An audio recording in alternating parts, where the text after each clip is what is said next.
এই যে কর্মতত্ত্ব না জানতে পারলে, কর্মের গভীরতা যদি না জানতে পারি, তো আমাদের জীবনে আত্মকল্যাণ সম্ভব নয়। কর্ম কাকে বলে, কর্ম কয় প্রকার, কোন কর্মে বা বন্ধন হয়, কোন কর্মে বা মুক্তি হয়, এটি বেদ ধর্ম আমাদের জানিয়েছে। খুব ধ্যান দিয়ে শুনুন। কর্ম তিন প্রকার। একটি হলো কর্ম, দ্বিতীয় হলো অকর্ম, আর তৃতীয় হলো বিকর্ম। এই কর্ম, বিকর্ম এবং অকর্ম এর রহস্যভেদ সকলের পক্ষে সম্ভব নয়। আর এই তত্ত্ব না জানলে কর্ম বন্ধন হতেও অনাদিকালের আমাদের মুক্তি নাই। কর্ম কাকে বলে? আমরা জানলাম কর্ম তিন প্রকার। কর্ম কাকে বলে? ইন্দ্রিয় দিয়ে যে কোনো ক্রিয়াকে কর্ম বলে। ক্রিয়াই কর্ম। তবে বেদ ভগবান বলেছেন, শ্রুতি স্মৃতি শাস্ত্র বলেছেন, আমাদের যে বর্ণ আছে, এই যে চাতুর বর্ণ আছে, ব্রাহ্মণ, ক্ষত্রিয়, বৈশ্য, শূদ্র, এই বর্ণ কিন্তু শুধু আমাদের বর্ণে নাই, সারা পৃথিবীতেই চার শ্রেণী আছে।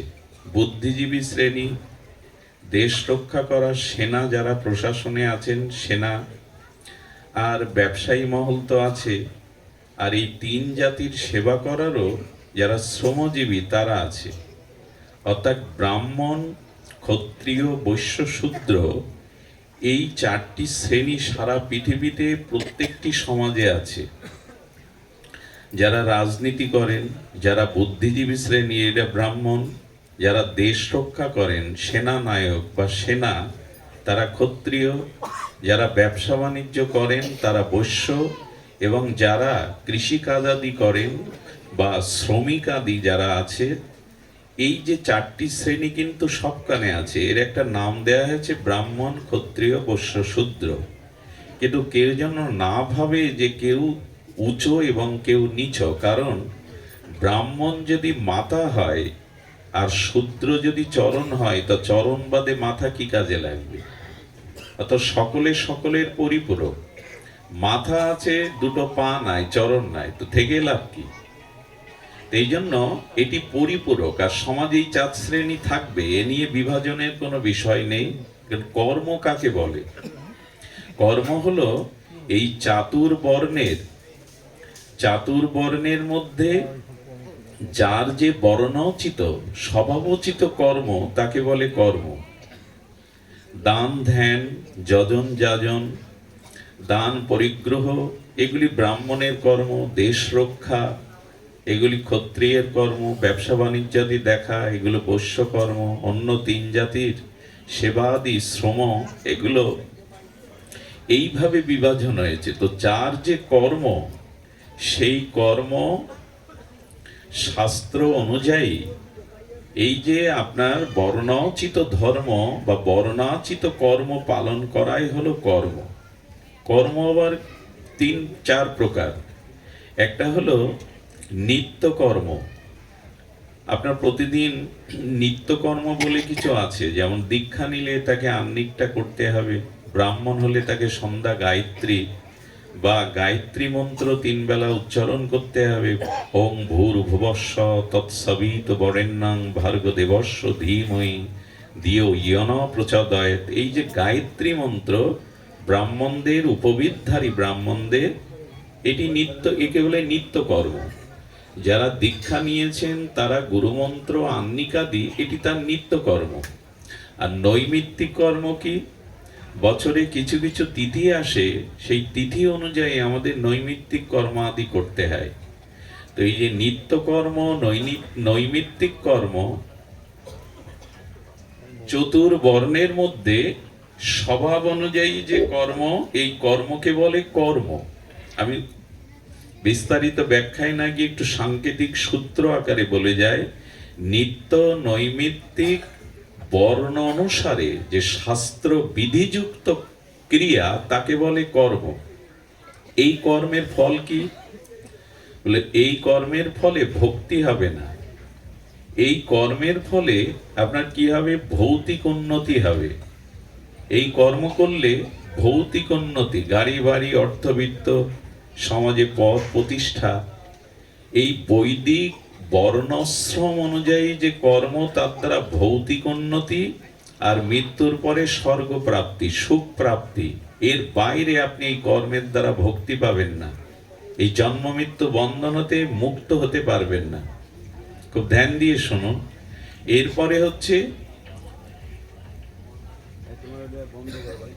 এরপরে হচ্ছে বিকর্ম।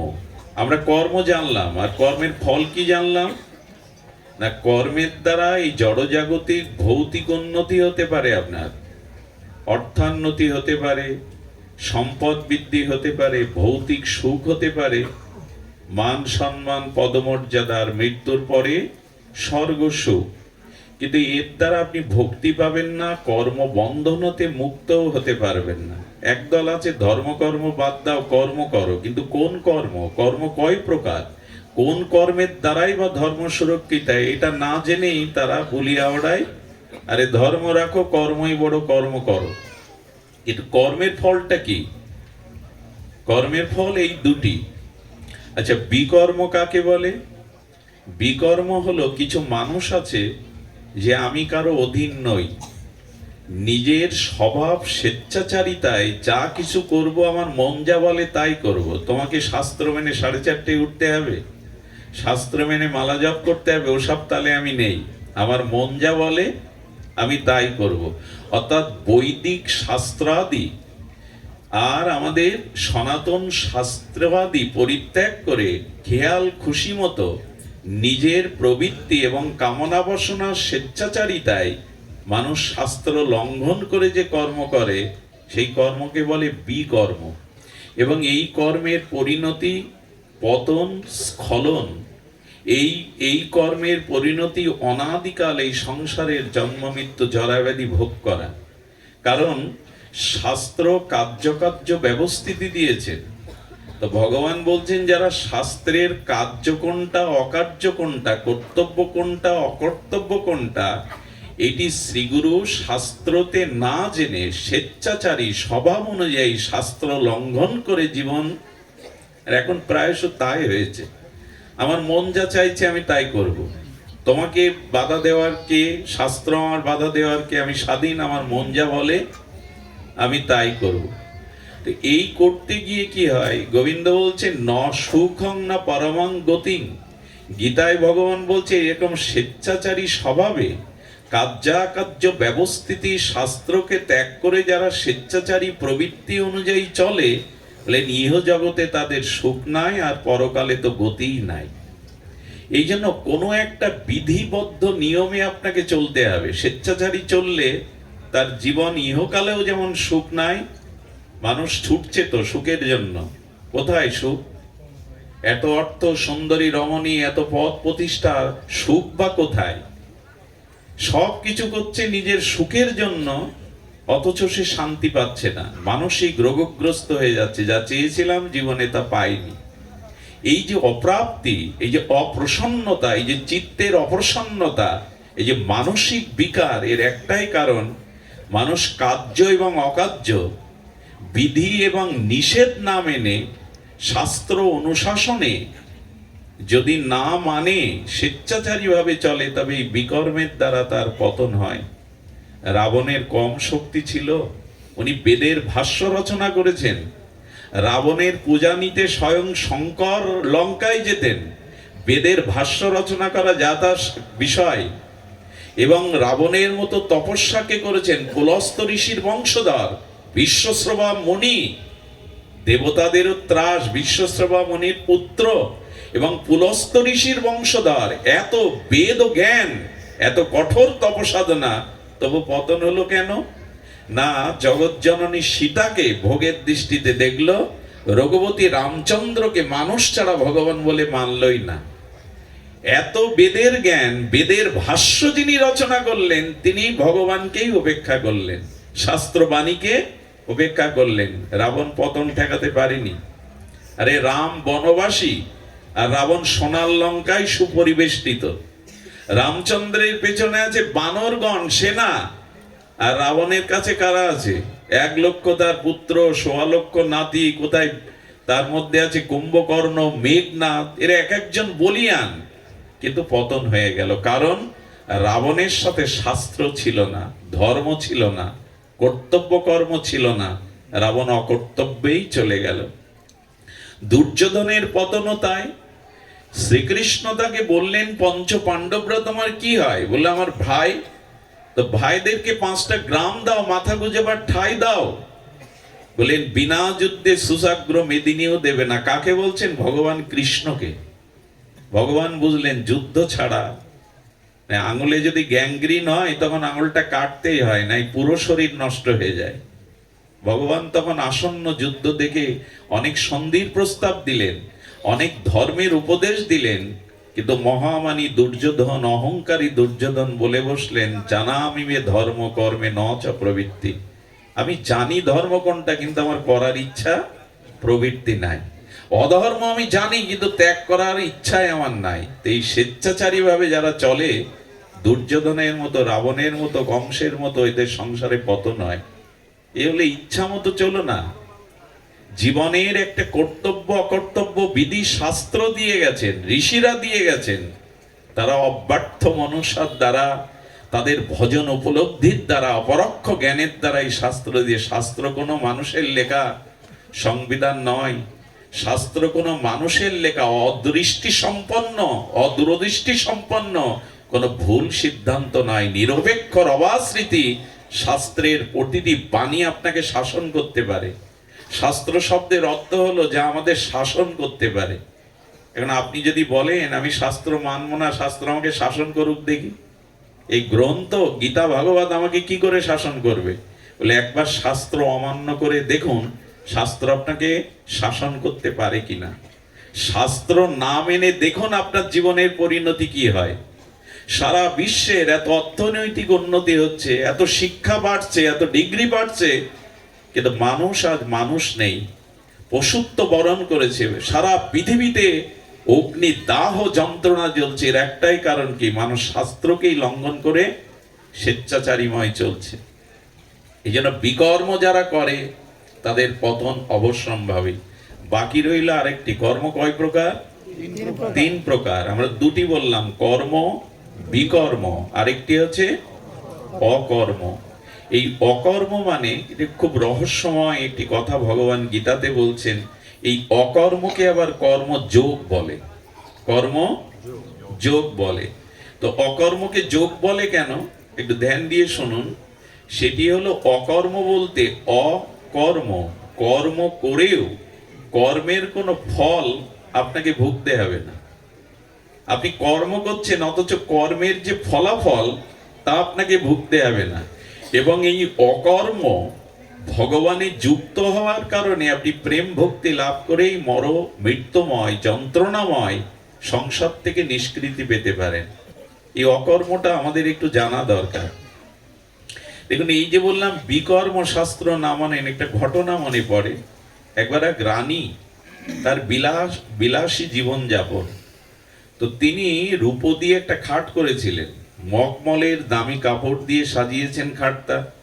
আর নিষেধ ছিল কোনো কর্মচারী সেবিকা যেন ওই খাটকে স্পর্শ না করে। তো বিলাসী খাট, রূপোর খাট, দামি মখমলের কাপড় দিয়ে আর ডিজাইন করে বাঁধানো। রানীমা কোনো একটা কার্যান্তরে যাওয়ায় ওই গৃহের দাসী ওই ঘরে ঢুকে ঘড়ি দেখছে যে রানীমার আসতে এখনো 40 মিনিট বাকি। খাটটা একটু ছুঁয়ে দেখি না। খাটটা ছুঁয়েই নরম মখমলের দামি কাপড়ে হাত বোলাতে বোলাতে মনে হলো রানীমার আসতে এখনো 30 মিনিট, আমি একটু শুয়ে দেখি না। আর প্রথম ভোগ মানুষের খুব রুচি হয়, কামনা বাসনা প্রথম যেটা মানুষ ভোগ করে তাতে খুব অধিক রুচি হয়। তো ওই খাটে শোয়াতে ওর ঘুম এসে গেছে।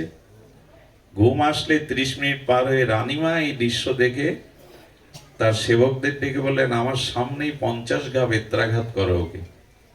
25 ঘা বেত্রাঘাত যখন করা হচ্ছে তখন ও ব্যথার যে বেদনাটা সেটা প্রকাশ করছে, কিন্তু 25 ঘা পরের 25 ঘা বেত্রাঘাত যখন করা হচ্ছে তখন ও হাসছে।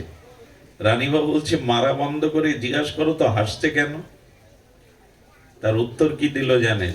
রানীমা, তোমার এই বিলাসী খাটে আমি 30 মিনিট শয়ন করেছি, সে ভুলক্রমে হোক ইচ্ছাক্রমে হোক, তাতে যদি 50টা বেত্রাঘাত পাওনা হয়, বিশ্ব ব্রহ্মাণ্ড তো ভগবানই, তুমি তাকে অর্পণ না করে তার বস্তু ভোগ করছো। আমি হাসছি এই কারণে, তোমার কতটা বাড়ি পাওনা হচ্ছে।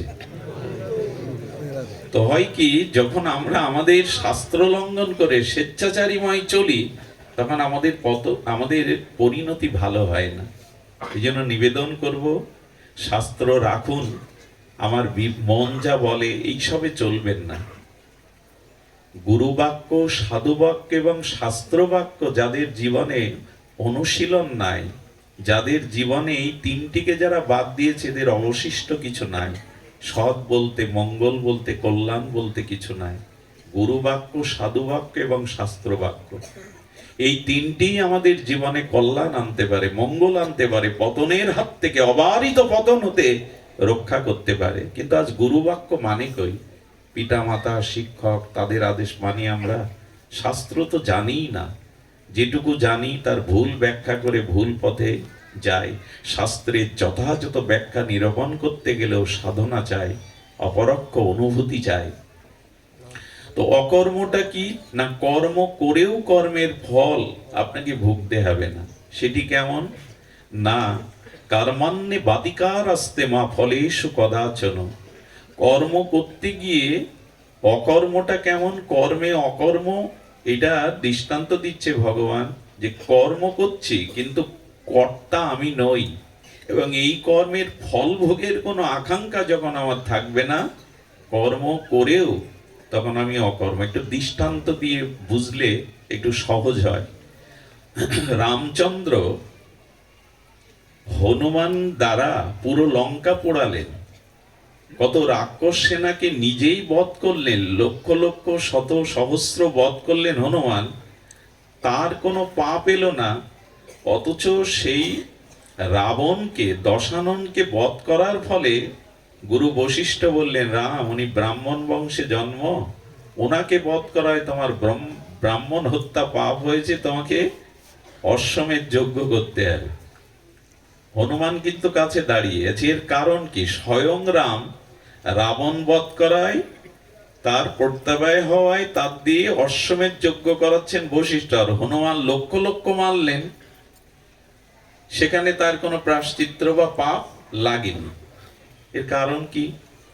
এর কারণ হনুমান যুদ্ধটা করেছিল প্রভুর সন্তুষ্টির জন্য, প্রভুর কর্ম ভেবে, নিজের কোনো স্বার্থ বা ফলাকাঙ্ক্ষা তাতে ছিল না।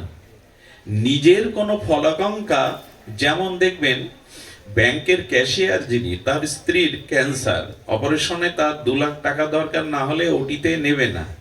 আচ্ছা, উনি টাকা জোগাড় করতে পারলেন না, লোন আগে নেওয়া পেলেন না, ওই দিন অফিসে গেলেন, আর ব্যাংকের ক্যাশিয়ারের সামনে কোটি কোটি টাকা থাকে, বস্তা বস্তা টাকা, ওটা কি নিয়ে কাজে লাগাতে পারবে? পারবে না। নেয় কি? মানে কলমটাও কি বাড়ি নিয়ে আসে? চেয়ারটা কি বাড়ি নিয়ে আসে? জানে এটা কর্তৃপক্ষের, এটা নিয়ে গেলেই আমার চাকরি থাকবে না। তেমনি জগতে ভগবানেরই কর্ম মনে করে যখন আপনি কর্তৃত্ব অভিমান, মানে আমি করছি, এই ভাবনা ত্যাগ করে, আর ওই কর্মের ফলাকাঙ্ক্ষা ত্যাগ করে আপনি কর্ম করতে পারবেন, সেই কর্ম করেও সেই কর্মের ফল আপনাকে ভুগতে হবে না। ভগবৎ প্রীতার্থে, জগতের কল্যাণার্থে যে কর্ম, এই কর্মের দ্বারা ভগবান সন্তুষ্ট হবেন, এতে আমার কোনো বাসনা বা কামনা, এটা মুখে বলা সহজ, করাটা অত্যন্ত কঠিন। অর্জুন এতজনকে মারলেন, কুরুক্ষেত্রে কত সেনা, 18 অক্ষণী সেনা, সবাইকে বধ করলেন, অর্জুনের পাপ নাই। কারণ কি? ভগবান বলেছেন নিমিত্ত মাত্রং ভব সব্যসাচিন। পুতুলগুলোকে কেউ নাচায়, পুতুল নাচে না। তেমন অকর্ম কেমন? ভগবানে মন প্রাণ সমর্পণ করে ভগবানের উদ্দেশ্যে আর জগতের কল্যাণার্থে যে কর্ম করা হয়, সেই কর্ম করেও কর্মর বন্ধন আবদ্ধ কেউ হয় না। এই রহস্যটা কর্মের জানা দরকার। এই জন্য ছাড়ো অন্য ক্রিয়াকর্ম। ঠাকুর মশাই বললেন, এইভাবে কর্মের রহস্য জেনে কর্ম করো। আমি করেছি এই অভিমান, আর এই কর্মের দ্বারা আমি এই ফল পাবো, যখন ফলাকাঙ্ক্ষা আসবে। আর একটা মজার জিনিস শুনুন, কর্মে আমাদের অধিকার, কিন্তু ফলে কোনো অধিকার নাই। এইটা আমরা বুঝতে পারি না, কর্ম করেই ফল দাবি করি। কর্মে আমাদের অধিকার, কিন্তু ফলে কোনো অধিকার। আচ্ছা, আপনি ঘরের জানালা করেছেন মৃদুমন্দ বাতাস ঘরে প্রবেশ করবে বলে। এখন প্রকৃতিতে যদি বাতাস না বয় তো জানলা খুলে কি লাভ? আপনি ক্ষেত চাষ দিয়েছেন, বীজ বপন করেছেন, বৃষ্টি হওয়াটা আপনার ইচ্ছার উপর নির্ভর করে? করে না। কর্ম আমাদের অধিকার, কিন্তু ফলে আমাদের অধিকার। আমি ইচ্ছা করে বিদ্যুতে হাত দিতে পারি, আগুনে হাত দিতে পারি, আমি স্বতন্ত্র। আগুনে আমি হাত দিতে পারি, কিন্তু জ্বালা বা যন্ত্রণাটা আমি স্বতন্ত্র নয়, ওটা পরতন্ত্র। জ্বালা আমার ইচ্ছা অনুযায়ী করবে না, ওর মতোই করবে ও। এই জন্য কর্মে আমাদের অধিকার, ফলে আমাদের।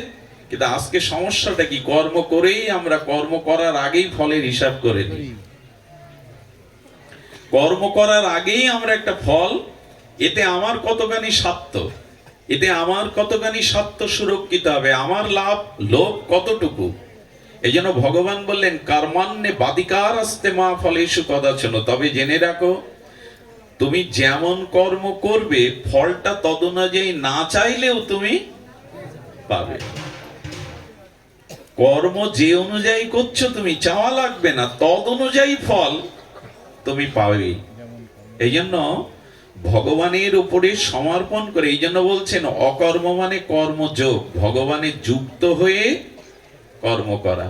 অর্জুন গোবিন্দকে বললেন করিষ্যে বচনান্তব, হে গোবিন্দ, নষ্ট মহস্মৃতি লব্ধা, তোমার এই চিন্ময় দিব্য লোকত্রিয় বাণী শ্রবণ করে আমার মোহ দূর হয়েছে।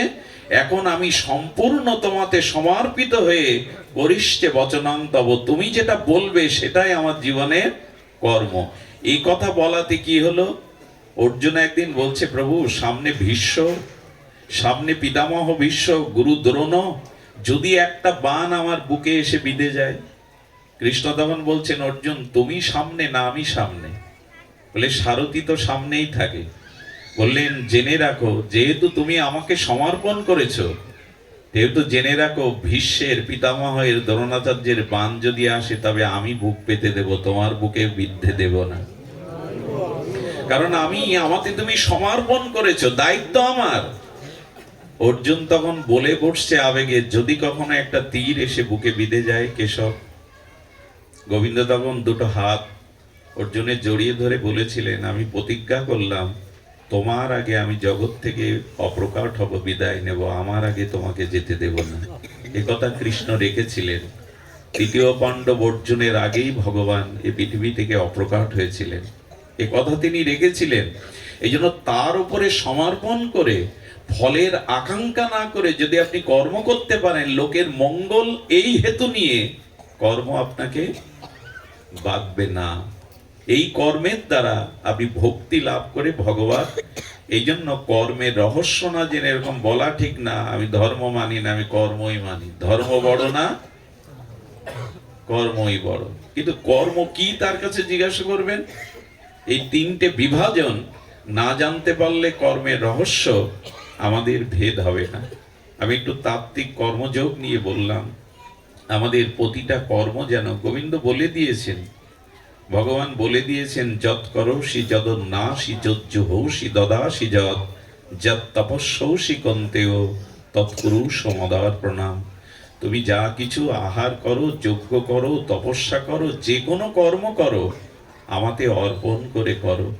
যদি আমাতে অর্পণ করে কর্ম করতে পারো, সেই কর্ম তোমার বন্ধনের কারণ হবে না, মুক্তির কারণ হবে। আমি আপনাদের একটু বলি, এই বন্ধন আর মুক্তি কোথায়? হাতে পায়ে নয়। এই যে জীবের বারবার বন্ধন দশা আর মুক্তি দশা, এটা নির্ভর করে কিসের উপরে? খুব লক্ষ্য করে শুনুন, চোখ কান নাক মুখ হাত পা দেহ নয়।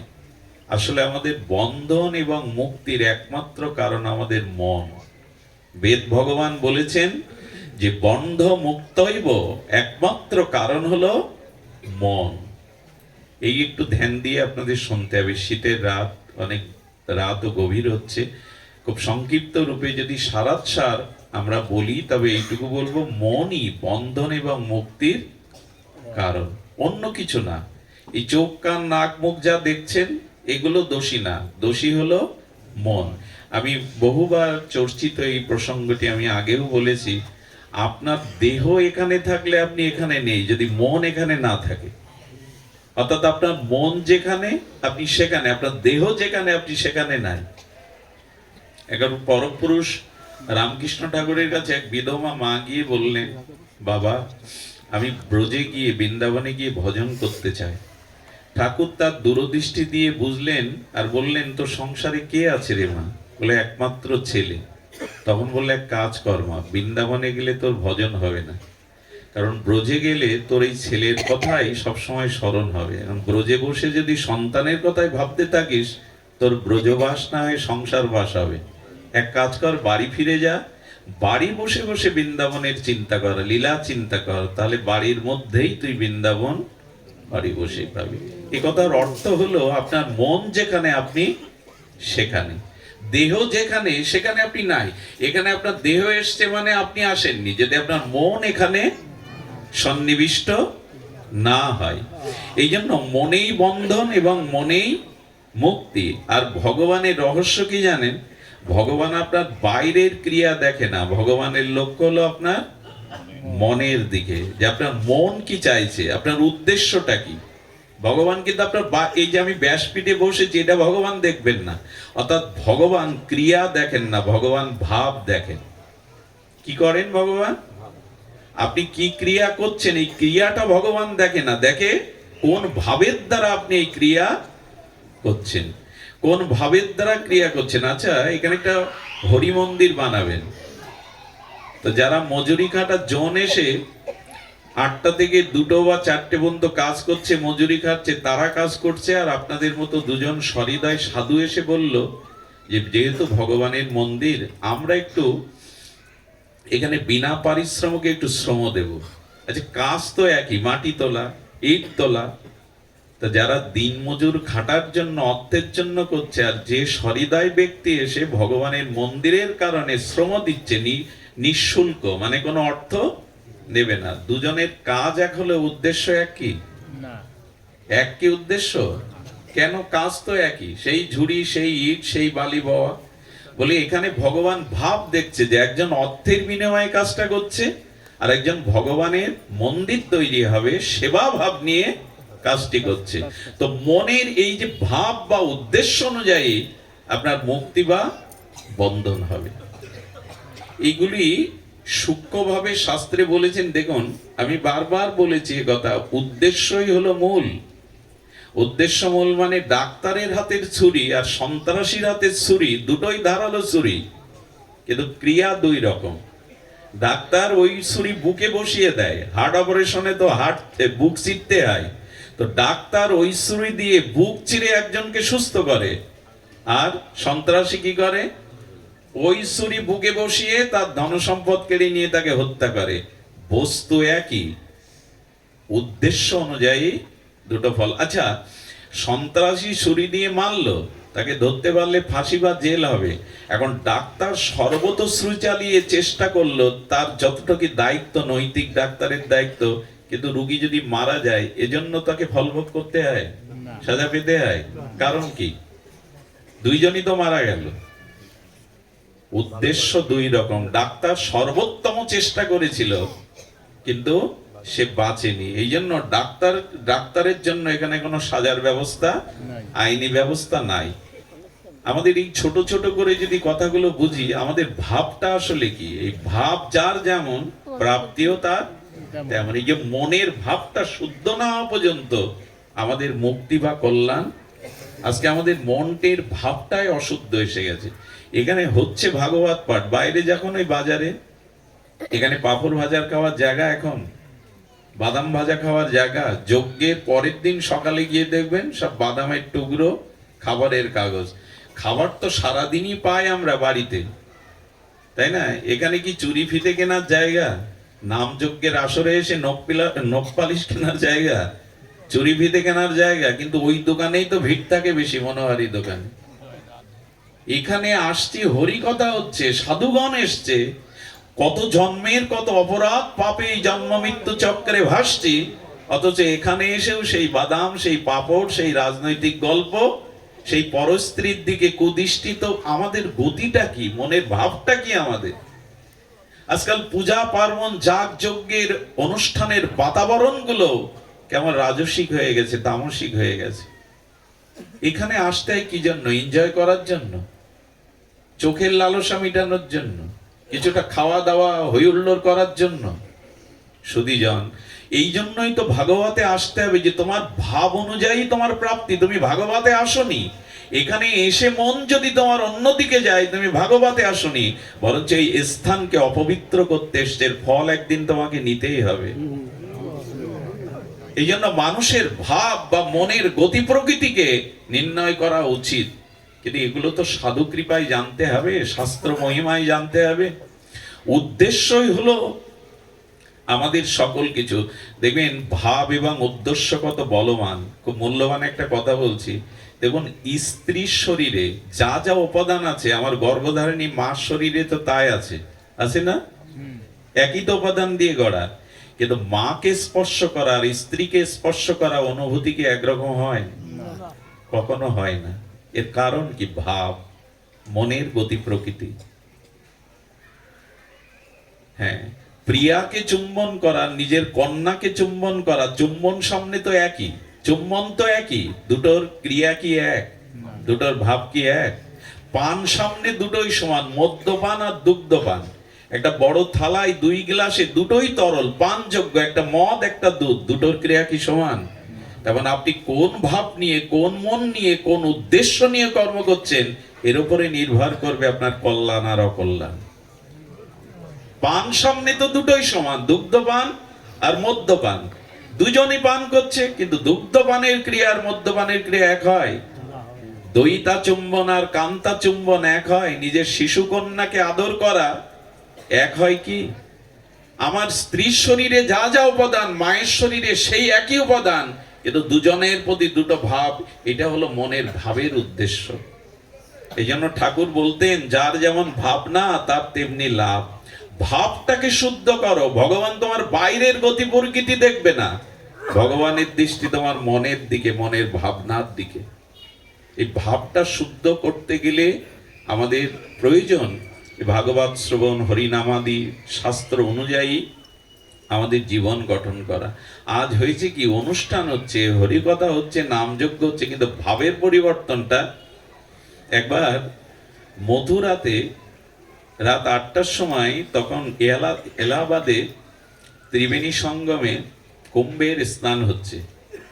তো 3 জন যুবক বলছে, এই নৌকা তো বাধায় আছে, চল তো আমরা নৌকা ছেড়ে দেই, হাল বইটা আছে, আমরা একটু এলাহাবাদে গিয়ে স্নান করে আসি কুম্ভে। এখন ওরা আবেগে নৌকায় উঠেছে, কেউ হাল, কেউ ডাট টানতে বইছে। ভোরের আলো যখন ফুটবে, একজন বলছে, এই তো এলাহাবাদে এসে গেছি। পরের একজন বলছে, এলাহাবাদের ঘাটটা মথুরার ঘাটের মতো দেখাচ্ছে কেন, ওটা কি এখানে এসে বসালো ইঞ্জিনিয়াররা? পাশে একজন বলতে, ভুল বকছেন কেন আপনারা, এটা মথুরারই ঘাট। মথুরার ঘাট, অথচ কাল রাত 8টা থেকে এই পর্যন্ত হাল দাঁড় বাইলাম, তো মথুরার ঘাট কেন? বলে, বেয়েছেন বটে, নোঙর তোলেননি, গ্রাফি তোলেননি। গ্রাফি বেঁধে রেখে শিকড়ে যদি হাল বান, দাঁড় বান, যাবে কোথায় নৌকা? তো আমরা এত কিছু করছি, অথচ আমাদের মনের ভাবের পরিবর্তন হচ্ছে না। এই দুর্গা পূজাতে দেখি এখন আমাদের সনাতনী হিন্দু ছেলেমেয়েরা গাড়ি করে বক্সে গান বাজাতে বাজাতে প্রতিমা দেখতে যায়। এটা ভালো, ওরা অল্প বয়স, ওরা তো একটু উচ্ছ্বাস প্রবণ হবে। কিন্তু এই যে গান বাজাতে বাজাতে ঠান্ডা খেতে খেতে যায়, প্রতিমা দেখাটা কি? প্রতিমা শব্দের অর্থ দেখুন, ইয়া দেবী সর্বভূতে মাতৃরূপেণ সংস্থিতা, নমস্তস্যয় নমস্তস্যয় নমস্তস্যয় নমো নমঃ। শাস্ত্র বলছেন, প্রতিটি নারীর মধ্যে আমি মাতৃশক্তি রূপে বিরাজিত। প্রতিমা শব্দটা 4 বার বলুন, প্রতি মা, প্রতি মা। তার মানে কি দাঁড়াচ্ছে? প্রতি মার মধ্যে ওই আদ্যাশক্তি মায়ের অংশ, রাধারানীর অংশ লোকানো। তা আমি যে দৃষ্টিতে মা দুর্গাকে দেখছি প্যান্ডেলে, পূজা প্যান্ডেলে, যদি ওই চোখে অন্য স্ত্রীকে না দেখি, প্রতিমা দেখা হয়নি, পাপ জোগাড় করেছেন আপনি। প্রতিমা মানে প্রতিমা, ইয়া দেবী সর্বভূতে মাতৃরূপেণ সংস্থিতা, আমি প্রতিটি নারীর মধ্যে ওই আদ্যাশক্তির অংশ স্বরূপে বিরাজিত আছি। তো পূজা প্যান্ডেলে গিয়ে দুর্গাকে যে দৃষ্টিতে দেখছি, যদি অন্য রমণীকে সেই দৃষ্টিতে না দেখি, আপনি প্রতিমা দেখেননি, আপনি আপনার কামনাকে জাগিয়েছেন। তো এইগুলো আমাদের ছেলেদের কে বোঝাবে যে প্রতিমা দেখাটা এমন নয়। আরো একটা জিনিস শুনুন, দুর্গাকে যারা গিয়ে প্রণাম করে, দুর্গা তাদের প্রণাম নেবে না।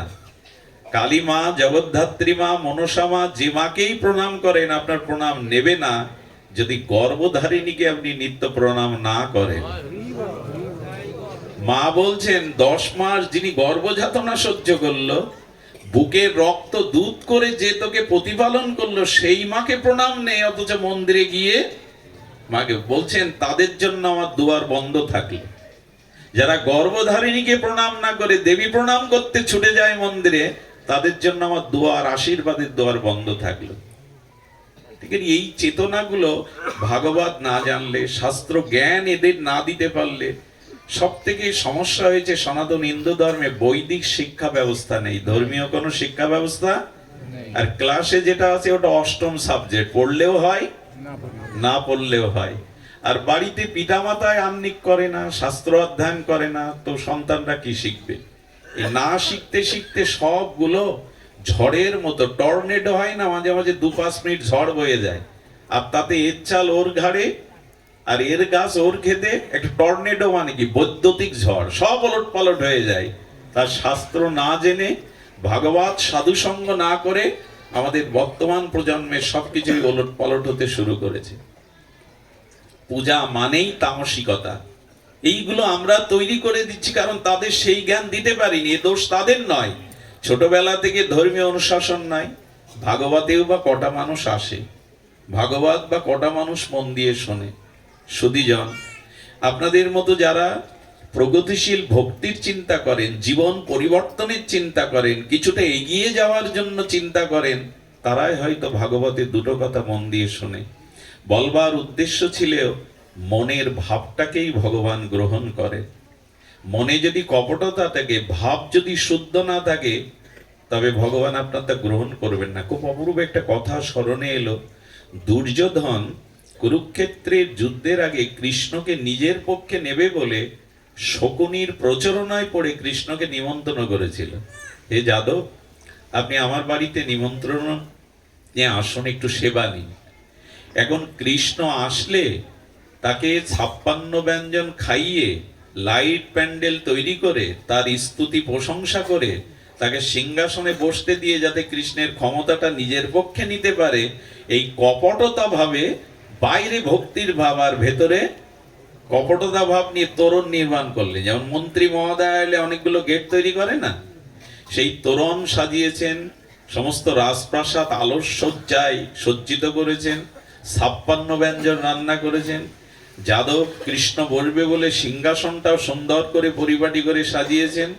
কৃষ্ণ রথ থেকে নাবার সাথে সাথে শিখিয়ে দিয়েছে ফুল ছড়াবে, আর বাসুদেবায় নমঃ, কৃষ্ণায় নমঃ, যাদবায় নমঃ বলে স্তুতি করবে।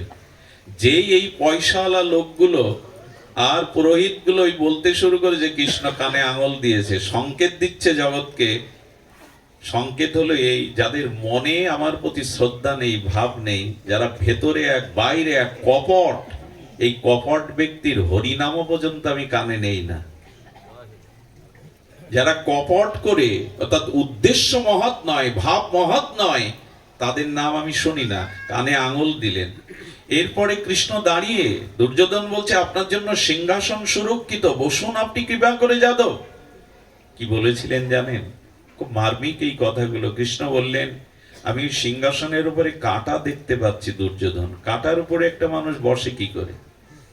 ওই কাঁটা তো রাখিনি, নরম মকমল দিয়ে সাজিয়ে রেখেছেন। অর্থাৎ বলতে চাইলেন, যার হৃদয়ে অহংকার আছে, তার বস্তুর মধ্যে অহংকারের কাঁটা মিশানো আছে, ওখানে বসা যায় না। এরপরে বললেন, যাদব আপনি 56 ব্যঞ্জন একটু তো আহার করুন, এখানে তো একটু বসে আহার করুন, কত কষ্ট করে। এবং শ্রীকৃষ্ণ কিন্তু বেয়াই হতেন দুর্যোধনের। ওনার মেয়ের সাথে শাম্বের বিয়ে হয়, কৃষ্ণের সন্তান শাম্বের সাথে লক্ষণার বিয়ে হয়। একদিক দিয়ে উনি আত্মীয়, কিন্তু ভগবানের চরিত্র দেখুন। কারণ ভগবান তো আপনার বাইরে দেখবে না, সিংহাসনও দেখবে না, 56 ব্যঞ্জনও দেখবে না, আর আপনার আলোকসজ্জা রাজপ্রাসাদও দেখবে না, দেখবে আপনার মন, আপনার ভাব। দুর্যোধন যখন বলছেন দুটো আহার করুন, তখন হেসে কৃষ্ণ বলছেন যে দেখো, আহার করতে গিয়ে দুটো সত্য লাগে। এক হলো যিনি আহার করবেন তার উদরে ক্ষুধা লাগে, আর যিনি সেবাটা দিচ্ছেন তার সেবার ভাব লাগে। দুটোই এখানে অভাব। তোমারও যেমন ভেতরে ভাব নেই, কপটতা আছে, আর আমারও উদরে ক্ষুধা নেই। সেই ভগবান পাশে কুড়ে ঘরে বিদুরের বাড়ি গিয়ে 20 বার বলেছে, বিদুরানী খুব ক্ষুধা পেয়েছে, কিছু খেতে দাও না। 20 বার।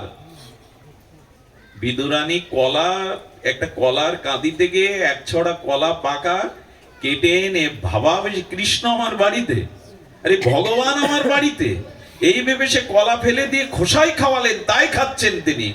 বিদুরের বাড়িতেই রাত কাটালেন ভগবান। কি উদ্দেশ্য? বিদুরের চিত্তে ভাব ছিল, দুর্যোধনের চিত্তে দুর্ভাব ছিল। এখন আপনারাই বিচার করে নিন, ভগবান কার বাড়ি যাবে, কার বস্তু পাবে, কার জায়গায় থাকবে?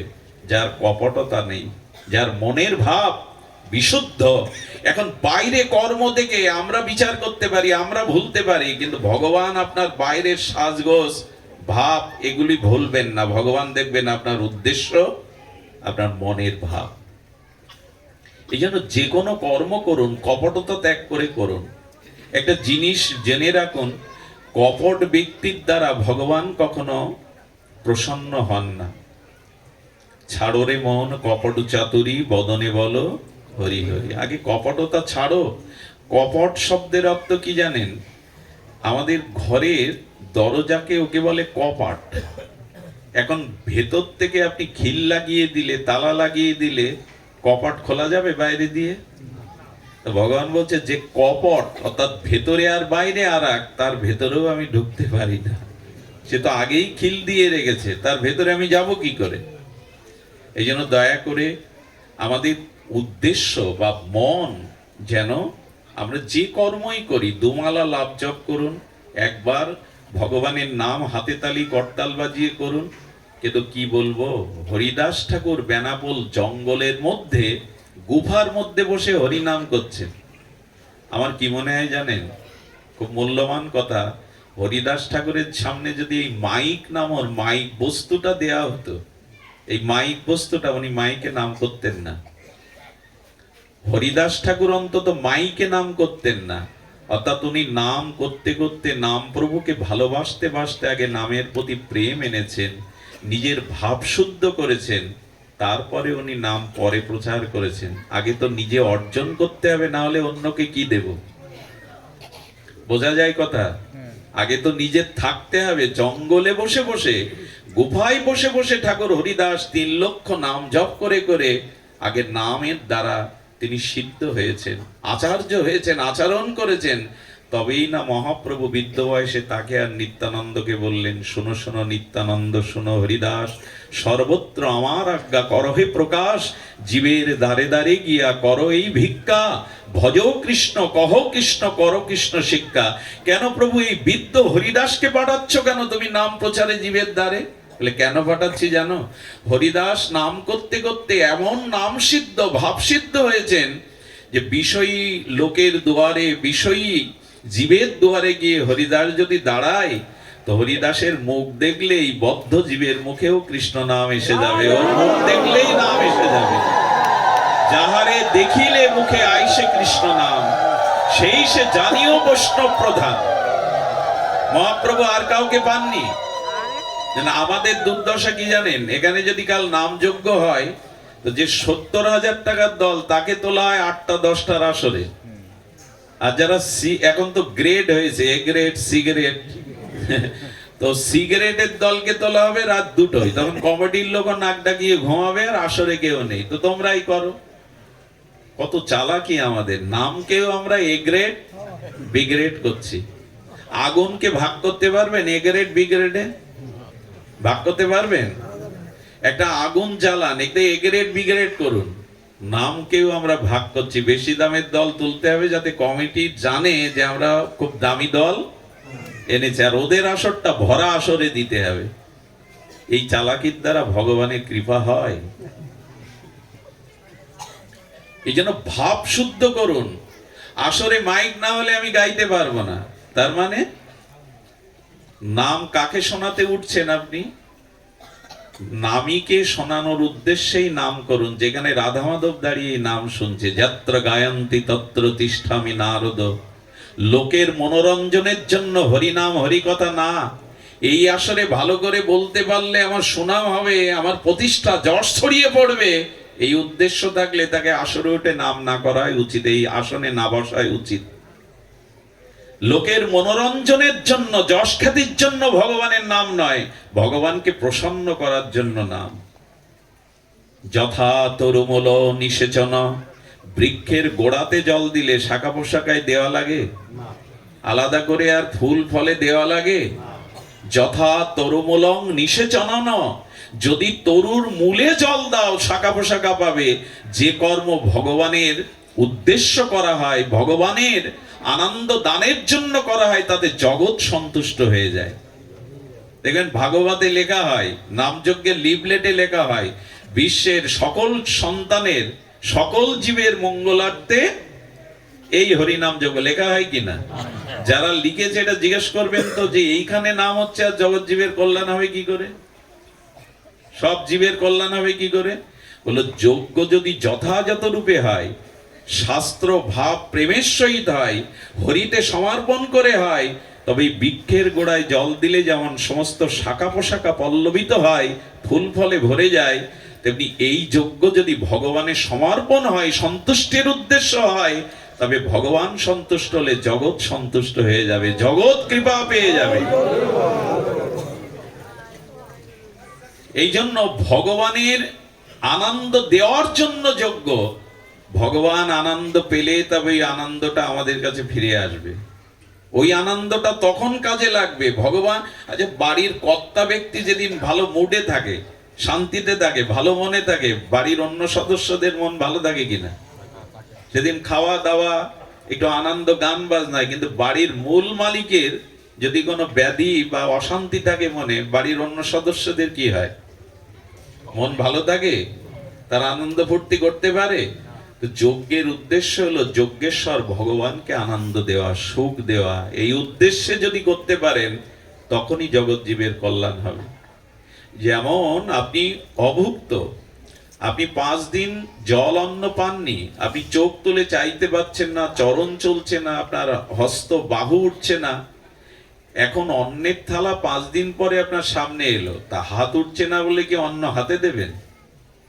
চোখ দেখতে পাচ্ছে না বলে অন্ন ব্যঞ্জন চোখে দেবেন? কোথায় দিতে হয়? মুখে দিয়ে পাকস্থলিতে গেলে তখন সমস্ত ইন্দ্রিয় আবার বলবান হয়। তেমনি ভগবান সন্তুষ্ট হলে এই যজ্ঞ সকলেই সন্তুষ্ট হবে, সকলের ভিতরে কৃপা লেবে আসবে। ভগবানকে সন্তুষ্ট না করে আমরা যদি আমাদের সন্তুষ্টির জন্য ইচ্ছা মতো করি, তাতে কল্যাণ হবে না। এই জন্য গীতায় বলছেন যে না, য শাস্ত্র মুৎসৃজ্য কাম ও কারতা, কামনা বাসনা স্বেচ্ছাচারী ভাবে কিছু করতে যেও না, শাস্ত্রের নির্দেশনায় কর্ম করো।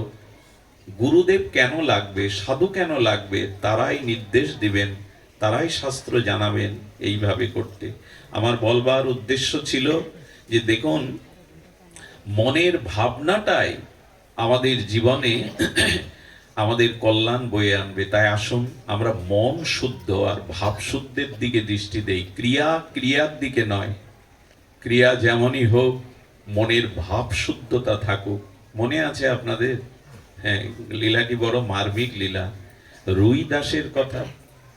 এই ভক্ত রুই দাস জুতো সেলাই করতেন, আর ওই মনে মনে ভগবানের নাম করতেন। সাধুদের জুতো সেলাই করে পালিশ করে টাকা নিতেন না, ওইটাই মনে করতেন সাধুদের প্রতি আমার প্রণাম বা শ্রদ্ধা। আর যেটুকু হতো, ওই চারা না পেলে 2 আনা গঙ্গা দেবীর পূজায় লাগাতেন, সেবায় দিতেন সাধুদের কাছে। আর যা থাকতো 1 মুঠো সিদ্ধ করে রামপ্রভুকে, ভগবানকে ভোগ লাগিয়ে স্বামী স্ত্রী পেতেন। অতিথি এলে আবার 1 মুঠো তাকে দিতেন। এইভাবে জুতো সেলাই করে, ভগবানের নাম করে, গৃহে বৈষ্ণব সেবা দেয়। ভগবান ওর ওই দুর্দশা দেখে চালে খড় নাই, রোদ বৃষ্টি পড়ে। রামচন্দ্র স্বয়ং একদিন তিনি মানুষের রূপ ধরে এসে জুতা সেলাই করতে এসেছেন রবিদাসের কাছে। খুব মন দিয়ে শুনুন, রবিদাসের কাছে যখন জুতো সেলাই করেছে, কিছু দেওয়ার সময় বলছেন, আপনি সাধুজন, আপনি ভক্তজন, আমার একটি নিয়ম আছে, আমি এই অর্থ সাধুদের কাছে নেই না। রামচন্দ্র তখন ভগবান বললে, দেখো আমি একটু তীর্থ ভ্রমণে বেরিয়েছি, আমার কাছে মূল্যবান একটা জিনিস আছে, এটা তুমি রাখো। ভগবান ওর অভাব দূর করবার জন্য কি এনেছেন জানেন? পরশ পাথর। বলে এইটা তুমি রেখে দাও, আমি তীর্থে যাচ্ছি, আমার কাছে এটা নিরাপদ নয়।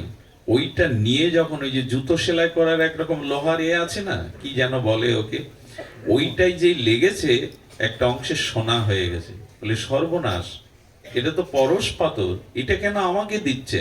বলে এটা আপনি রাখুন। বলে আমি এটা রাখবো না, আপনি কে ভালো করে পরিচয় দিন। এই সোনা দেখিয়ে আমার উপাসনা কেড়ে নিতে আসছেন, পরীক্ষা করতে আসছেন? এগুলো আমার প্রয়োজন। দেখুন, ভাবের উদ্দেশ্যই ভগবান দেখে। বললেন এগুলো আমি রাখবো না। বললেন বললাম তো পরে আমি নিয়ে যাব। ভগবান ভাবলেন সমাজ যদি ওর কাছে রাখি, অভাব অনটনে কখনো হয়তো একটু সোনা পেয়ে যাবে। কি করেছিলেন জানেন? চালের পাতায় গুজে রেখেছিলেন, ওদিকে তার স্মরণে ছিল না। প্রভু সমাজ পরে এসে দেখছেন সেই কুড়ে ঘর, সেই জল রোদ ঝরে, সেই জুতো সেলাই করে, সেই ছেঁড়া পোশাক। ভগবানের দেখে মনে হলো পরশপত রেখে দিলেও যারা চালে গুজে রাখে, অথচ লোভ যায়নি, ভজন, দরিদ্রতা, বৈষ্ণব সেবায় তার লক্ষ্য। এসে বলছেন কি, তুমি সেই পরশপতর কি করেছো? বলো ও, আপনিই তো সেই। আরে ওটা চালে গুজে রেখেছে, আপনি নেন তো।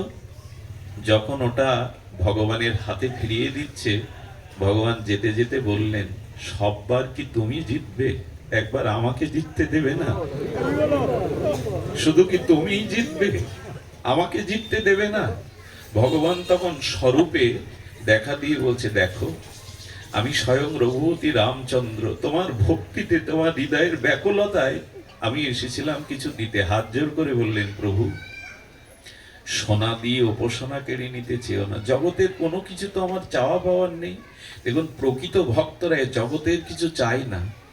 কারণ এই জগতে আমরা যখন আসি না, তখন স্ত্রী, পুত্র, পিতামাতা সম্বন্ধগুলো তৈরি করে আসি না, এসেই তৈরি করি। আবার মৃত্যুর পর এই সম্বন্ধগুলো থাকেও না। আর কি অদ্ভুত এই জগৎ! আপনার হাতের আংটিটা পর্যন্ত ওরা মৃত্যুর পরে খুলে নিয়ে ঘরে তোলে, কিন্তু আপনাকে ঘরে তোলে না। এই জগৎটার রহস্য বুঝতে পারি না আমরা। এই জন্য ঋষিরা বলেছেন, ভক্তর জগতের কিছু চেয়েও না, জগৎকে না চেয়ে জগদীশ্বরকে চাও, ভগবানকে চাও, সব পাবে। জং লব্ধা চাপরং লভং মান্নাতে নাধিকাং তত যস্মিন স্থিতন দুঃখেন গুরুণাল্লপি বিলাসযতে। ভগবানকে চাও, সব পাবে। দেখুন, যদি শূন্য দেন, এই শূন্য যদি 1 কিলোমিটার কোনো কাগজে, কোনো দেয়ালে শূন্যই দেন, শূন্য একটা তো বামে দিলে তবে মান হবে। তো যার জীবনে ভগবান চাওয়া নেই, এই জগতে ভৌতিক অর্থবিত্ত, সুন্দরী রমণী, টাকা পয়সা, মর্যাদা পেয়ে কি হবে? আজকের যে রাজ সিংহাসনে বসেছে, কালকে তাকে কারাগারে পচে মরতে হয়। এই সংসারটা তো এমনই। তাই আমাদের রূপ সনাতন কখনো জগতের কোনো বস্তু চায়নি। তারা চেয়েছিল তোমাতে যাতে ভক্তি হয়, তোমার চরণে যাতে ভজন করতে পারি। ন ধনং ন জনং ন সুন্দরিং কবিতাং বা জগদীশ কামায়ে।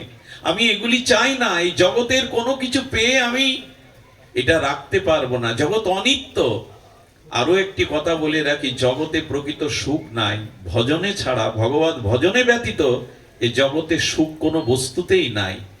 এইটা বিশেষ কৃপা না হলে সাধুগুরুর বুঝতে পারি না। ভগবান তখন বললেন, একবার আমাকে জিততে দাও, কাল থেকে তোমার বিগ্রহের চরণের কাছে 4টে করে স্বর্ণ মুদ্রা আমি দিয়ে দেব।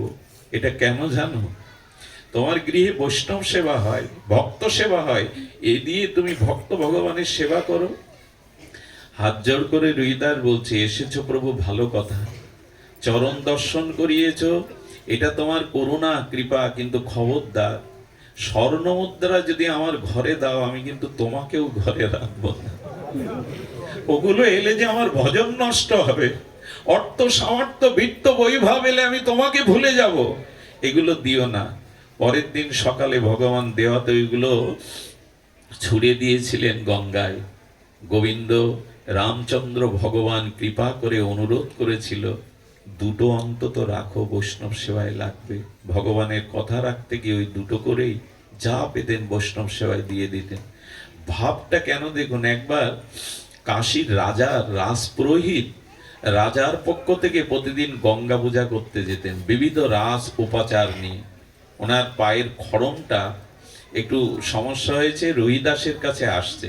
ওনার হাতের পরশ পেয়ে বলছে, তোমার হাত এত কোমল, আর দিব্য নাম হচ্ছে তো। ওর জ্যোতি দেখে পণ্ডিত ব্যক্তি তো বুঝতে পেরেছে রহিদাসকে, বলে তোমার নাম অনেক শুনেছি, তুমি সেই রহিদাস, ধন্য তুমি। পণ্ডিত যখন তাকে টাকা দিতে গেল, বলে আমি তো নেই না, ভক্ত পণ্ডিত যারা তাদের কাছে আমি কোনো অর্ঘ্য নেই না। ওর দেখে ভালো লাগলো, তো বলে আপনি কোথায় যাচ্ছেন পণ্ডিত প্রভা? বলেন আমি প্রতিদিন গঙ্গার ঘাটে যাই, আর গঙ্গাতে রাজার উদ্দেশ্যে রাজ উপচার নিয়ে আমি গঙ্গা পূজা করতে যাই। রহিদাসকে তখন বলছে, তুমি যাবে? কি বলেছিল জানেন? বলেছিল, দেখুন আমি গঙ্গায় যাই না। বলে কেন যাও না? কাশীতে বাস করো, কাশীর গঙ্গায় যাও না? বলে যায় না কেন জানেন? ওখানে অনেক সাধু বৈষ্ণব মহাত্মারা স্নানে আসে, আমি তো মুচি, আমি তো নিচ জাতি, আমি তো অভজন, আমার মুখ দেখলে যদি ওদের ভজনে বিঘ্ন হয়, ওদের যাত্রা ভঙ্গ হয়, তাই যেন তো একটা কাজ করতে পারেন। আমি একটা কলা রেখেছিলাম মা গঙ্গার জন্য, এই কলাটা আমার আমার পক্ষ হতে আপনি একটু মা গঙ্গাকে দিয়েন। মনে মনে পণ্ডিত হাসছে, মা গঙ্গাকে কলা দিতে বলছে। আরে রাজা এত রাজ উপচার নিয়ে প্রতিদিন পূজা করে, কলা দিতে বলছে, কলার কথা তার মনেই নাই। রাজার উপচারে গঙ্গা আরাধনা পূজা করে বলছেন, ও সেই কলাটা তো ও দিয়েছিল গঙ্গাকে দেওয়ার জন্য, যেই কলাটা ছুঁড়ে মারতে গেছে অশ্রদ্ধায়, কি বলবো আপনাদের, এটা তো সত্যের ঘটনা না, ত্রেতা যুগেরও না, দাপরেরও না, এই তো কলিযুগেরই ঘটনা। সঙ্গে সঙ্গে মা দুর্গা, এই মা গঙ্গা তার ডান হাত বাড়িয়ে দিয়েছে, ফেলে দিও না পুরোহিত, আমার হাতে দাও। এরকম পুরোহিতের কোন বস্তু মা আজ পর্যন্ত নেয়নি, কিন্তু হৃদয়ে তো ভক্তি, ও হৃদয়ে তো শ্রদ্ধা, মা হাত বাড়িয়ে দিয়েছে। পণ্ডিত বিস্ময় প্রকাশ করে বললেন, কে এই রহিদাস? আরে যার কলা নিতে মা গঙ্গা হাত বাড়িয়ে দিয়েছেন। শরীরটা কেন দেখাননি জানেন? এই দেখার অধিকারী পণ্ডিত না, এই জন্য মা তার কোমল দিব্য হস্তটা বাড়িয়ে দিয়েছে। কলাটা নিয়ে বালাটা খুলে দিয়ে বলছেন, এটা আমার রহিদাসকে দিও, বলো আমি পাঠিয়েছি তার কাছে। ভক্তি কি জিনিস দেখেন, করে জুতো সেলায়, অথচ তার কলাটা কদলিটা নেওয়ার জন্য মা গঙ্গা হাত বাড়িয়ে দিয়েছে। বালাটা মার হাতের বালা, গঙ্গার হাতের বালা সাধারণ হয়। পুরোহিতের লোভ এসে গেল, এটা নাই দিলাম, কি করে জানবে রহিদাস? নিজের কাছে রেখে দিল। রহিদাসকে কাছে যায়, তাকে প্রশংসা করে, কিন্তু এই ঘটনা সে চেপে গেছে। সুধীবৃন্দ, এক সময় ওর অভাব দেখা দেয়, পুরোহিতের অভাব দেখা দিলে ওই বালাটা সাগরার কাছে বেচতে গিয়ে সাগরা ওটা হাত দেওয়ার সাথে সাথে ওর ভিতরে একটা চিহ্ন, এই বালা আপনি কোথায় পেলেন? জগতের কোন কারিগরের দ্বারা তৈরি করা এই বালাই। স্বর্গের সোনার আমাদের পৃথিবী সোনার মধ্যে পার্থক্য আছে। স্বর্গের সোনাতে খাদ নাই, তাকে হেম বলে, আর আমাদের এই জগতের সোনাকে সুবর্ণ বলে। তো এই আমাদের জগতের সোনাতে খাদ আছে, দেবদেবীরা যেটা ব্যবহার করে সেটা দিব্য স্বর্ণ, হেম বলে তাকে। এইটা দেখে বলছেন, আরে তুমি সেই যেখানের বলো এটা কিনবে? বলে হ্যাঁ। বলে আমার যা আছে তা কি এই পুঁজিতে কোলাবে? 5,000 টাকা তৎকালীন সময়, চিন্তা করতে পারেন, সব দিয়ে দিয়েছে, কিন্তু ওই বালা দরকার। ওই বালা নিয়ে 5,000 টাকা দিয়ে দিয়েছে। 5,000 টাকা দেওয়ার পরে ওই কাশীর নগর পিতা, যিনি আমরা যেটাকে মেয়র বলি, তার স্ত্রী বালা তৈরি করতে যখন ওখানে গেছে, তখন বলছে টাকার চিন্তা করবে না, 10-20 লাখে ভালো বালা চাই। উনি বলেন এই তো সুযোগ।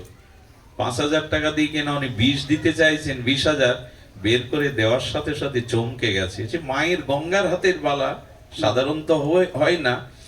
এই নগর পিতার স্ত্রী বিলাসী ছিলেন, ধনী ছিলেন, ওইটা কিনে নিয়ে গেছে। আর মায়েদের একটা স্বভাব হলো ভালো কিছু অলংকার হলে অন্য কেউ দেখাবার একটা প্রবণতা তার মনে চলে আসে। ওনার সাথে আবার ওই রানীর একটা সখ্যতা ছিল, রানীর সাথে ওনার একটা সখ্যতা ছিল। রানীর বাড়ি গিয়ে যখন এই বালা রানী দেখেছে, আরে দেখার সাথে সাথে চমকিত হয়ে বললেন, এই বালা কোথায় পেয়েছো তুমি? বললো অমুক সাগরার কাছে। রানীমা ওই সাগরাকে ডেকে পাঠালেন রাজপ্রাসাদে, এই বালা তুমি কোথায় পেয়েছো?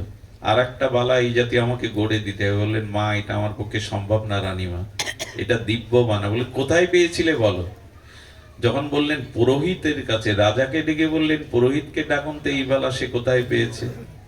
পুরোহিতকে বলছেন, আরেকটি বালা যদি তুমি যার কাছ থেকে করেছো বা কিনেছো না দিতে পারো, আমি তোমার প্রাণদণ্ড দেব। আর গোপন রাখা যায়? পুরো ঘটনা বলছেন, যে কোনো অবস্থাতেই আর একটা বালা তোমাকে এনে দিতে হবে।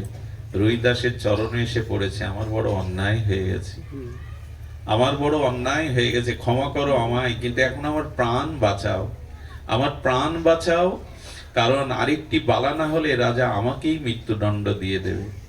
সাধুর চিত্ত পরদুঃখে কাতর হয়, বলে একবার আমার সাথে গঙ্গায় চলো। বলো আমি তো অধিকারী নই, তবে আপনি কাঁদবেন না, আপনার ব্যথা দূর করার আমি চেষ্টা করছি। উনি ওই যে চামড়া ভেজায় না, চামড়া ভেজানো যেটা থাকে, ওতে স্তব করছেন মাকে। স্তব করতে করতে কি বলবো, গল্প শোনাতে বসিনি আপনাদের। মা আর একটা হাত বাড়িয়ে দিল তার মধ্যে। মন যদি হয় চাঙ্গা, কঠোরিতে গঙ্গা, এরকম একটা প্রবাদ আছে, ওর মধ্যেই গঙ্গা। আরে এই রুহিদাসের বাড়ি অর্জুন নিমন্ত্রণ করতে এসেছিল বৈষ্ণব সেবা, আর তাকে চামড়া ভেজানো পুকুরে অর্জুন চান করতে পারে? স্নান করতে গিয়ে চামড়া সরিয়ে দেখে মকর বাহিনী গঙ্গায় ওখানে বসে। মা তুমি এই চামড়া ভেজানো? বলে একবারও বলো না, রুহিদাসের মালা নেওয়ার জন্য প্রতিদিন আমি অপেক্ষা করি এখানে বসে। ভগবান তো ভক্তির কাছে বস। অহং ভক্ত পরাধীন, আমি সরাট বিভু চৈতন্য সর্বশক্তিমান তত্ত্ব, কিন্তু আমি পরাধীন আমার ভক্তের কাছে, আমি ভক্তের অধীন, আর কারো অধীন নই। রুহিদাসের এই তত্ত্ব জেনে ওই রাজা দীক্ষা নিয়েছিলেন রুহিদাসের কাছ থেকে। গঙ্গা কটুরিতে হাত বাড়ায়। এই রাজা এসে বললেন, গুরুদেব শুনেছি চরণামৃত পেলে জীবন ধন্য হয়, কৃপা হয়, আপনি আমাকে একটু চরণামৃত দিন। উনি তখন ধ্যানে ছিলেন, জুতো সেলাই করছেন আর ধ্যানের মধ্যে ভগবানকে স্মরণ করছে। ওই ধ্যানস্থ মনে গোবিন্দের চরণ বিধৌত চরণামৃত মনে করে ওই চামড়া ভেজানো জল ওর হাতে দিয়ে দিলেন। আচ্ছা যত হোক, রাজা তো তার সংস্কারে বাদে না। রাজা তখন কি করলেন জানেন? ওই চামড়া ভেজানো জল পান করবেন কি, উনি কোডের পকেটের মধ্যেই, এটা আবার ফেলে দিলে অন্যায় হবে, ওনার শ্রী গুরুদেব কোডে রেখে দিলেন। বাড়ি এসে দেখে কোডের কোনাতে না দাগ হয়েছে। রাজার কোডে দাগ থাকলে মানায়? উনি ধোবাকে ডেকে বললেন, এটা যেভাবে কেচে পরিষ্কার করে দাও। কি বলবো, ভক্তির মহিমা, ভাবের মহিমা দেখুন। রুহিদাস বসে আছে কোথায়, ওইটা কাস্তে কাস্তে যখন রাজার আজ্ঞা পালন করবার জন্য কাস্তে কাস্তে দাগ তুলতে পারছে না, তখন ওটা সাবান দিয়ে আর একটু জল দিয়ে ভিজিয়ে দাঁত দিয়ে চুষে তুলতে গেছে দাগটা। যেই চোষণ করতে গেছে, ওই চরণামৃতের এমন মহিমা, ওর মধ্যেই ভাগবত ভাবের বিকার ঘটে গেছে, অষ্টসাত্ত্বিক বিকার। কখনো কাঁদে, কখনো হাসে, কখনো গড়াগড়ি যায়, কখনো ভাগবত স্তুতি করতে শুরু করে। এই ভাব দেখে বললো মনে উন্মাদ হয়ে গেছে, পাগল হয়ে গেছে। কখনো কাঁদে, কখনো হাসে, কখনো গড়াগড়ি যায়, কখনো ভাগবতের স্তুতি, অথচ লেখাপড়াই জানে না ধোবা। রাজার কাছে সংবাদ গেল, রাজার কাছে গিয়ে বলল, আমি লেখাপড়া জানি না, আমি সাধন ভজনও কিছু জানি না, কিন্তু আপনার কোডের কোনায় দাগে এমন কি আছে বলতে পারেন? কিসের দাগ? ওটা চোষণ করতে গিয়ে সেখান থেকে আমার এই ভাব দেখা দিয়েছে। রাজার বুঝতে আর বাকি রইল না। পরে গিয়ে আর একদিন চেয়েছিলেন, গুরুদেব একটু চরণামৃত কৃপা করে দিন। হেসে রুহিদাস বলেছিল, ওই চরণামৃত জীবনে দ্বিতীয়বার আর তুমি পাবে না। এই যে ভাবটাই হলো মূল। উনি মনে করেছেন চামড়া ভেজানো, আরে জল। আমি বলতে চেয়েছিলাম আপনার মনের ভাব অনুযায়ী ভগবান আপনাকে কৃপা করবেন। এই জন্য বাইরের দেখাবার কিছু নেই, বাইরের ক্রিয়াতে ভগবানকে ভোলানো যাবে না, মনের শুদ্ধ ভাবকেই ভগবান গ্রহণ করেন। ছোট্ট একটা লীলা বলি, আর এই ভাবটা আসবে সরলতা দ্বারা। কিসের দ্বারা? এই জন্য বললেন ভক্তি করো কৃষ্ণ পাদ পদ্মে, ছাড়ো অন্য ক্রিয়াকর্ম, নাহি দেখো বেদ ধর্ম। দেখো, নিয়মের থেকে ভগবানের ভক্তি বড়, ভাবই বড়। কি বলবো আপনাদের, এই ভাবের কথা শুনলে অবাক হয়ে যেতে হয়, যদিও এর অধিকারী আমরা না, তবু শুনুন। মনে আছে বামা খেপার কথা? তারাপীঠে বাবা খাওয়া বড় হয়েছে, কিন্তু মা তারাকে সে বড় মা বলে ডাকে। এই জন্য মাঝে মাঝে উনি তো আত্মভোলা, মন্দিরেই একদিন প্রস্রাব করে দিয়েছেন, মার মন্দিরে। কমিটির লোকজন দেখে পরের দিন ঘাট ধাক্কা দিয়ে বের করে দিয়েছে, উন্মাদ পাগল। মার মন্দিরে যে প্রস্রাব করে তাকে দিয়ে তারাপীঠের পূজা। 3 দিন বামা পড়েছিল, ও মা, মারে আমি তো তোকে বড় মা মনে করি, মায়ের কোলে সন্তান বুঝি প্রস্রাব করে না, তাতে মা বুঝি অপরাধ নাই? 3 দিন না খেয়ে পড়েছিল। কি বলবো, মার মন্দিরে ভোগ হয়েছে, কিন্তু 3 দিন মা গ্রহণ করেনি। পূজারীকে স্বপ্ন দেখালো, আমাকে কেন না খাইয়ে রেখেছিস 3 দিন? বলে, মা তোমার ভোগ রাখতে হচ্ছে প্রতিদিন। বলেন, আমার বাবা যে 3 দিন খায়নি, আমার বাবা না খেলে তো আমি খাবো না। বললেন, মা ও তোমার মন্দিরেই প্রস্রাব করে দিয়েছে, এটা শাস্ত্রবিধি নয়। তারা মা সেদিন বলেছিল, মায়ের কোলে সন্তান প্রস্রাব করলে মা অপবিত্র হয় না, অবগুণ নেয় না সন্তানের। সেই দিন থেকে কি নিয়ম জানেন?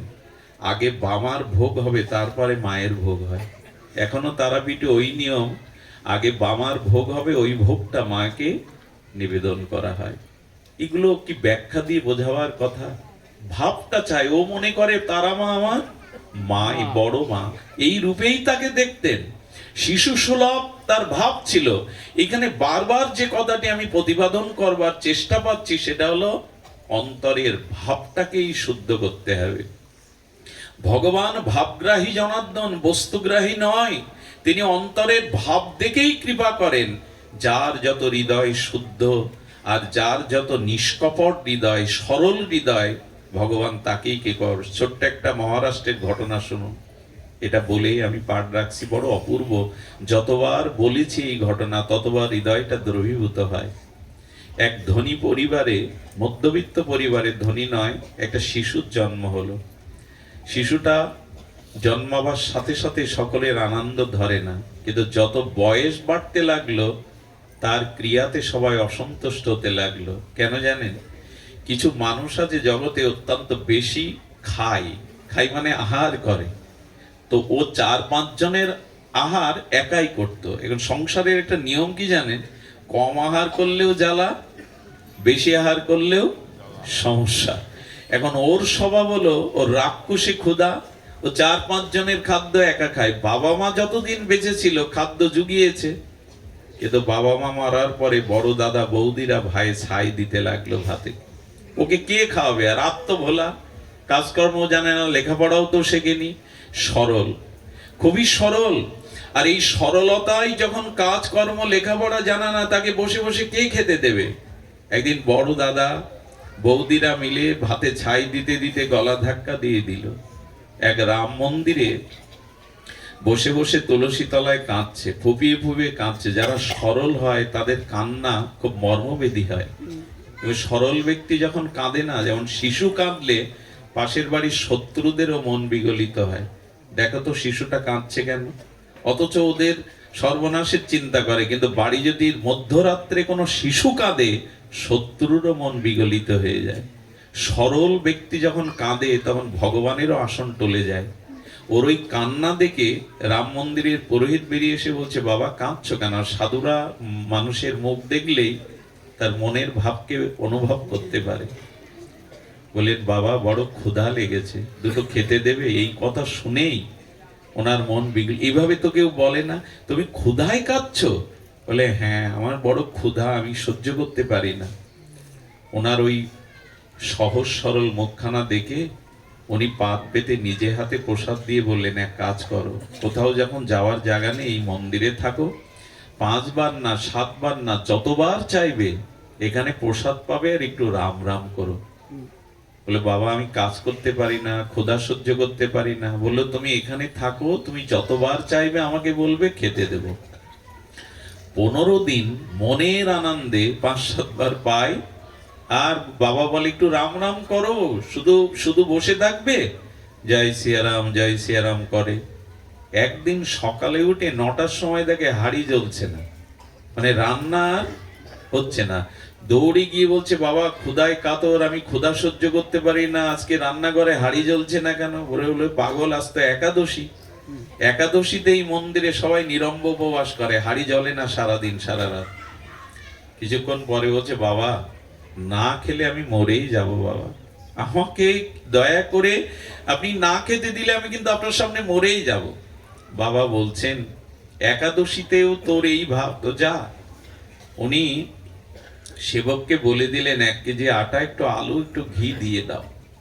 আর শোন, এখানে রান্না করা যাবে না, নদীর ধারে গিয়ে পাত্র নিয়ে যা, আর জঙ্গলের কাঠ কুড়িয়ে রান্না করে কদলি পাতায় একটা তুলসী দিয়ে রামচন্দ্রকে নিবেদন করে প্রভু পেলে তাই পাবি, খবরদার।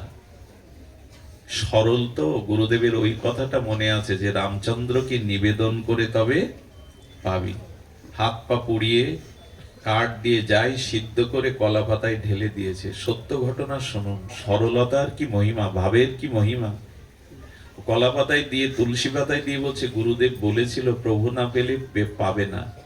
রুটি সবজি দিয়ে বলছে প্রভু আমি তো মন্ত্র জানি না, আমি তো কোনো আচরণ জানি না, তবে প্রভু দেরি করো না, আমি ক্ষুধা সহ্য করতে পারি না। এই কথাটা রামচন্দ্রের হৃদয়ে খুব লেগে গেছে। প্রভু তুমি দেরি করো না, কারণ ক্ষুধা আমি সহ্য করতে, দেখুন কোনো মন্ত্র নেই, কিছু নেই, কিন্তু হৃদয় সরল ভাব দশা দেখে রামচন্দ্রের চোখে জল। লক্ষণ বলছে প্রভু কোন ভক্তের লীলা দেখে কাঁদছেন? বলে দেখো কি সরল, ভোগের থালা দিয়ে আর বলছে প্রভু তুমি দেরি করো না, আমি ক্ষুধা সহ্য করতে পারি না, তুমি তাড়াতাড়ি এসো, আমি মন্ত্র জানি না, তুমি তাড়াতাড়ি এসো। লক্ষণ বলছেন এই বাবা কথা বলো না এখানে। লক্ষণ বলছেন প্রভু দয়া করে ওই ভক্তকে দেখবার একটু ইচ্ছা যাচ্ছে, চলো তোমার সাথে আমি যাই। রাম আর লক্ষণ এসে উপস্থিত, প্রভুকে দেখে আনন্দে বলছেন প্রভু এলে, তবে এত দেরি করলে কেন? তুমি জানো তো আমি ক্ষুধা সহ্য করতে পারি না। রাম হাসছে, একদিকে চোখে জল, ঠোঁটের কোণে স্মৃত হাসি। হ্যাঁ, হঠাৎ লক্ষণের দিকে তাকিয়ে ওর মুখ আবার বেজার কালো হয়ে গেছে। লক্ষণ বুঝতে পেরেছে। লক্ষণ বলছে আমাকে দেখে সন্তুষ্ট হওনি তুমি? আমি প্রভুর ভ্রাতা দাস লক্ষণ। বললেন প্রভুর দিকে তাকিয়ে বলছে প্রভু গুরুদেব বলেছিল ভগবান একজন, এখন দেখছি 2 জন, আমার তো কম পড়বে প্রভু। গুরুদেব বলেছিল একজন, প্রভুকে দিয়ে বস, এখন দেখছি ভগবান 2 জন, অবিকল তোমার মতো দেখতে। লক্ষণেরও হাসি পেয়েছে। বলে প্রভু তোমার এমন ভক্ত আছে জগতে, এইটাই ভালোবাসে ভগবান। রাম বললেন কম পড়বে না, তুমি আমার হাতে তুলসী পাতাটা দাও, তুমি পেয়ে নাও, তোমার পাওয়া আমি দাঁড়িয়ে দেখছি। এই জগতেরই ঘটে যাওয়া এই ঘটনাগুলো জানান দেয় ভাবগ্রাহী ভগবান। ও পাওয়ার পরে প্রভুকে প্রণাম করে বলছে প্রভু, প্রভু বলছে এবার আসি। বলে শোনো প্রভু আগামী একাদশীতে যেন খুব দেরি করো না, ডাকলেই আসবে, তুমি তো জানো আমি ক্ষুধা সহ্য করতে পারি না। প্রভু আর এক পা যেতে যেতে বলছে প্রভু আর একটা কথা, আচ্ছা আগামী দিন কজন আসবে একটু বলে যাও না। প্রভুর হাসি পাচ্ছে, আনন্দে প্রভু বললেন তোমার চিন্তা নেই, আসবো। এই ফিরে গিয়ে সীতামাকে ঘটনা রামচন্দ্র রঘুপতি বলেছিলেন। সীতামা বলে আগামী দিন আমাকেও নেবে, এমন ভক্তকে আমাকেও একটু দেখতে ইচ্ছা করছে কেমন। পরের দিন একাদশীতে গুরুদেবকে বলছি গুরুদেব আর একটু বাড়িয়ে দিন, 1 কেজি দিয়েছেন তো, আপনি বলেছিলেন ভগবান একজন, এলো 2 জন, আবার যদি বেশি এসে পড়ে।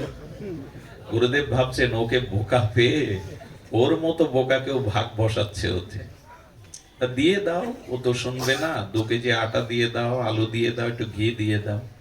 আবার সেই রান্না, আবার সেই তুলসী পাতা, আবার সেই আহ্বান, প্রভু গতদিন তো বলে রেখেছিলাম আমি ক্ষুধা সহ্য করতে পারি না, প্রভু চলে এসো। মা সীতাকে নিয়েই উপস্থিত, আবার ওর মন খারাপ। বলে প্রভু দিনে দিনে বাড়ছে, আর একজন এসেছে। হ্যাঁ, বললেন তোমার চিন্তা নেই, তুমি পাও।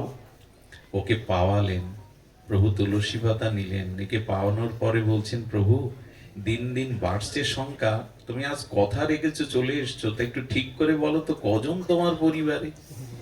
এক একজন করে বাড়ছে। মা সীতা আনন্দ পাচ্ছেন, বললেন বাবা চিন্তা নেই, তুমি তোমার মতোই এনো। পরে আসলে ঈশ্বর দর্শন হলে তার চোখের ভাষা বদলে যায়, তার দেহে অন্যরকম একটা ক্রিয়া প্রতিক্রিয়া। গুরুদেব দেখছে ও তো আগের মতো নাই, এত নির্মল, এত জ্যোতি, ওর চোখের ভাষা বদলে গেছে। বললো কারা পায় তোর কাছে এসে? বলে আপনারই কৃপা, আপনিই তো জানিয়ে দিয়েছেন প্রভু আসে, লক্ষণ ঠাকুর আসে, মা সীতাও এসেছিল। গুরুদেব ভাবলেন কিছু ঘটে গেল না তো, কিছু ঘটলো না তো, একটু দেখা দরকার। ওকে চাল, ওকে ঘি, আটা, সবজি, আলু দিয়ে গুরুদেব পিছু নিয়েছে। সেদিন কি করেছে জানেন? সেদিন ওইগুলো সামনে রেখে ও রান্না করেনি, ও ভগবানকে ডাকতে শুরু করেছে চোখের জলে, প্রভু এসো। সেদিন লক্ষণ হনুমান সহ মা সীতা, লক্ষণ, রাম, হনুমান, চারিজন এসে উপস্থিত। লক্ষণ সহ, মা সীতা সহ, হনুমান সহ। প্রভু এসে বললেন আজকে তো খাদ্য পাক করনি, আর এটা নিবেদন করবে কি করে? ও তখন একটু অভিমান করে চুপচাপ বসে রয়েছে, একটু অভিমানী। সীতামা বলছে কি রে বাবা, অভিমান হলো কেন? কেন খাদ্য কিছু করনি, তুমি পাক করনি, তো ভোগ লাগাবে কি আর সেবা পাবে কি? তখন বলছে মা সব সংসারের এক নিয়ম, আমার সংসারের আলাদা নিয়ম হবে কেন? বাবা আছে, ভাই আছে, মা তুমি আছো। বলো তার মানে? তখন বললেন সব সংসারে বাবা আই করে আনে, মা রান্না করে, আর সন্তানটা বসে খায়। তো মা থাকতে আমি হাত পড়াবো, আর তুমি থাকতে আমাকে এইভাবে প্রতিদিন আনতে হবে? প্রভুর চোখে জল এসে গেছে। সীতার দিকে তাকিয়ে বলছে তোমার সন্তান, তোমার ভক্ত শিক্ষিত হয়ে গেছে, যাও সীতা রান্না করতে যাও। হনুমান বলছেন প্রভু এই জাতীয় ভক্তকেই তো আমি খুঁজে বেড়াই, কাঠটা আমি বয়ে আনছি প্রভু, হোক না বৈকুণ্ঠের প্রসাদ আজ এখানেই হোক, মার হাতে প্রসাদ এখানেই হোক। হনুমান কাঠ বয়ে আনছে, লক্ষণ জল এনে দিল, আর প্রভু কি করলেন জানেন? প্রভু বস্তুগুলো মা সীতার হাতে দিয়ে দিল। সীতা মা রান্না করে আজকে বসিয়ে মা সীতার হাতে ও প্রসাদ পাচ্ছে। সবাই যখন ওইভাবে প্রসাদ পাচ্ছে, গুরুদেব পেছন থেকে দেখে শিষ্যকে দেখতে পাচ্ছে যে প্রসাদ পাচ্ছে। গুরুদেব কি দেখলেন জানেন? বাতাসে ভেসে আসছে ভগবানের চরণের দিব্য গন্ধ। কারণ গোবিন্দের চরণে, ভগবানের চরণে একটা দিব্য গন্ধ আছে। কেমন জানেন? ভগবানের গায়ের গন্ধটা কেমন জানেন? সদ্য প্রস্ফুটিত পদ্ম ফুলের মধ্যে যে গন্ধ থাকে, আর 100 বছর পুরানো চন্দন ঘষলে যে গন্ধ আসে, আর সুগন্ধি কর্পূর একসাথে করলে যে গন্ধ হয়, এর 100 কোটি গুণ দিব্য গন্ধ ভগবানের চরণ থেকে আসে। ওই গন্ধ পাচ্ছেও, যেমন ফুলটা আমরা দেখি না, কিন্তু বাতাসে গন্ধটা আমাদের কাছে আসে। গুরুদেব বললেন শাস্ত্রে যতটুকু জেনেছি তো ভগবানেরই অঙ্গগন্ধ, তবে কি ভগবান এখানে এসছে? দৌড়ে গিয়ে বলছে ওরে প্রসাদ পাচ্ছিস, তোর প্রভু কই, মা কই? বলে এই তো পাশে বসে আছে। গুরুদেব আপনি দেখুন, এই তো আমার মা, জানো কি এই হনুমানজি? বলে না আমি দেখতে পাচ্ছি না। রামচন্দ্রের কাছে করজোরে বললেন ও প্রভু আমি আজ এই বেঁচে আছি কেন জানো? তোমাকে পেয়েছি কেন জানো? আমার গুরুদেবের জন্য। গুরুদেব তোমায় দেখতে পাচ্ছে না কেন? রাম বললেন কি খুব সহজ আমাকে পাওয়া রে, যুগ যুগান্তর তপস্যা করে মুনি ঋষিরাও আমাকে পায় না। তোর গুরুদেবের পাণ্ডিত্য আছে, কিন্তু তোর মতো ভাব বা সরলতা ওর হৃদয়ে নাই, তোর মতো সরল ভাব ওর হৃদয়ে নাই, ও কি করে পাবে আমাকে? তখন কি বলছে জানেন? বলছে শোনো প্রভু, শোনো মা, আমার গুরুদেবের জন্য আমি তোমাদের পেয়েছি, আর গুরুদেব যদি তোমাদের না পায় আমি আগামী দিন থেকে আর এখানে আসবো না, তোমাদের আর ভোগও আমি লাগাতে পারবো না, আমি আর তোমাদের ডাকবো না। এই অভিমানে প্রভু আরো রিজে গেছে। প্রভু তখন বললেন এক কাজ কর, তোর গুরুদেবকে তোকে স্পর্শ করতে বল। ওই চিরদিন যা হয়, ভক্ত কৃপা না হলে, ভক্তের করুণা না হলে কেউ ভগবানকে পায় না। ওর গুরুদেব যেই ওকে জড়িয়ে ধরেছে, সাক্ষাৎ রঘুপতি রাজীব লোচন রামচন্দ্র মা জানকী লক্ষণ হনুমানকেই দর্শন করলো। করে কি করলো জানেন? এই দর্শন করে প্রভুর পায়ে না, ওই যুবকের পায়েই গুরুদেব চরণে পড়ে গেছে। ওরে, যে ভগবান পাইয়ে দেয় সেই তো গুরু, সেই তো শ্রেষ্ঠ। যে ভগবান পাইয়ে দেয়, ধন্য তুই, তুই পেয়েছিস আর আমাকেও পাওয়ালি। আজ ভগবানের চরণে না পড়ে এই শিষ্যের, এই সরলের চরণে পড়ে প্রার্থনা করছে, ধন্য তুই। যারা ভগবান পায় তারাই তো গুরু, অগ্রে যারা প্রাপ্ত হয় তারাই গুরু। আমার বলবার অভিপ্রায় ছিল এই, মনটা সরল করে যদি আমরা ভাবকে শুদ্ধ করে ভগবানকে ডাকতে পারি, তবে ভগবান এ জাতীয় সরল নিষ্কপট ভক্তের ডাকে সাড়া দেন। আজ এটাই শুধু দরকার, কপটতা ত্যাগ করা আর সরল প্রাণে ভগবানকে ডাকা। আগামীকাল এখানে মহোৎসব, সবাই যোগদান করবেন। যারা হরিকথা শুনলেন তাদের ভগবানের কৃপা তাদের উপরে বর্ষিত হোক। আপনারা শান্তিতে থাকুন, ভজনে থাকুন। আর মাদিস আমার জন্য আপনাদের চরণ ধুলি বাতাসে উড়িয়ে আমার মস্তকে দিয়ে আশীর্বাদ করবেন, যেন আপনাদের মতো ভক্ত সঙ্গই বাকি জীবনের সময়টুকু লাভ করতে পারি। জয় শ্রী গুরু প্রেমানন্দে হরি বল।